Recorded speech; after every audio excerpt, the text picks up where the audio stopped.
Hello, my name is Lionel Baltazar, and I'm going to be speaking about the topic of insurance fraud. Here's my brief overview of my introduction of insurance fraud. I'll be talking about the definitions, laws, history, deceit/misleading fraud activities, evolution of law, and references.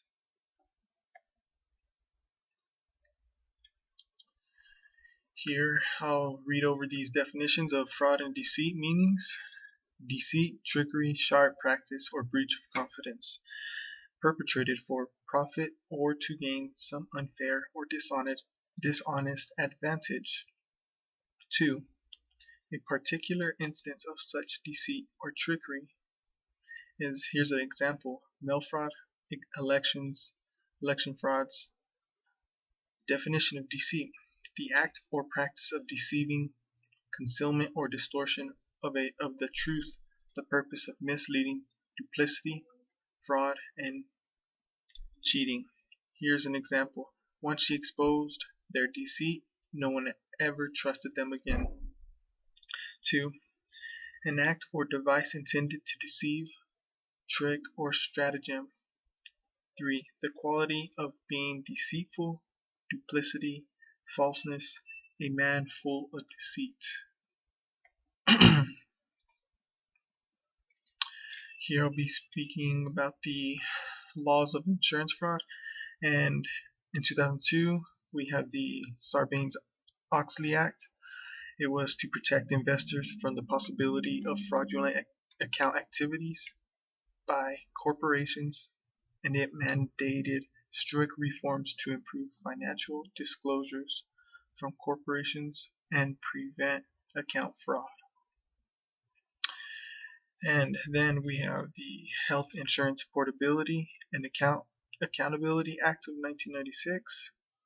It was to improve portability and continuity of health insurance coverage in the group of individual markets, to combat waste, fraud, and abuse in health insurance and health care delivery, to promote the use of medical savings accounts, to improve access to long-term care services and coverage, to simplify the administration of health insurance, and for purposes.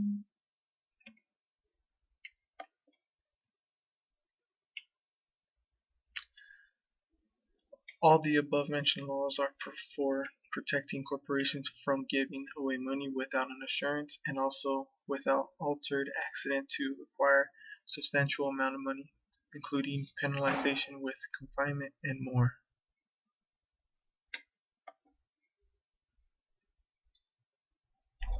Here's the history of insurance fraud.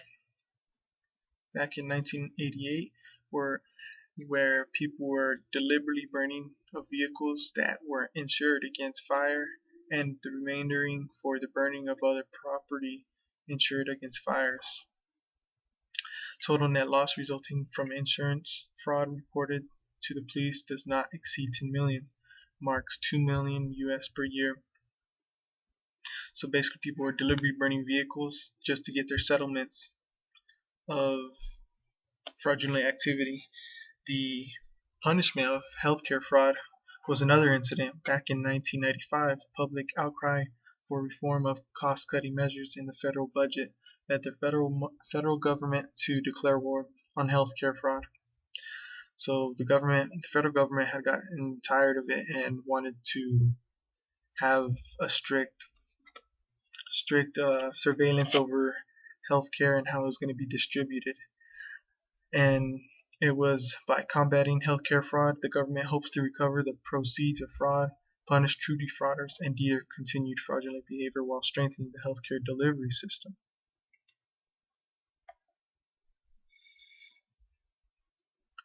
Insurance law. Understanding insurance law, there will always be an end result of a risk in order for these risks to be paid off with no debts.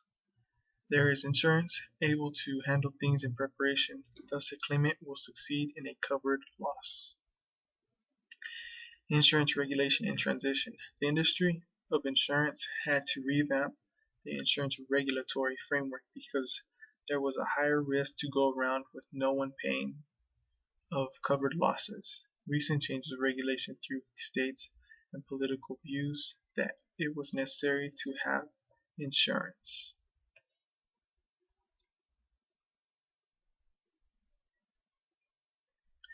Deceit/misleading fraud activities. Types of insurance fraud. Police and prosecutors typically refer to an insurance fraud scheme as either hard fraud or soft fraud. Both of these are considered fraud, and one is hard fraud is a little more heavier on the criminal cases, and soft fraud is people with not enough wisdom or knowledge about the fraud. Here I'll go into terms. Hard fraud is someone deliberately fakes an accident, injury, theft, arson, or other loss of collect money illegally from insurance companies. Crooks often act alone, but increasingly organized crimes stage large schemes to steal millions of dollars. Now here I go into terms about soft fraud. Normally, honest people often tell little white lies to their insurance company for the purpose of filing or maximizing a claim.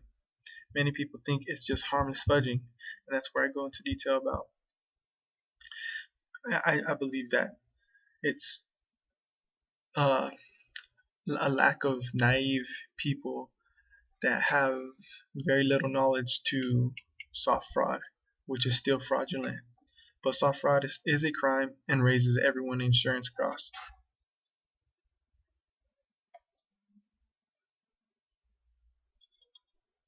Evolution of insurance fraud.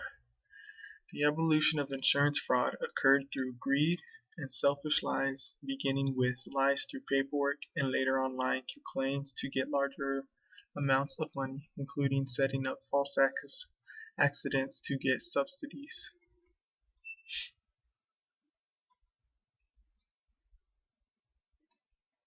And here are all my references, and this is the end of my presentation. Thank you very much.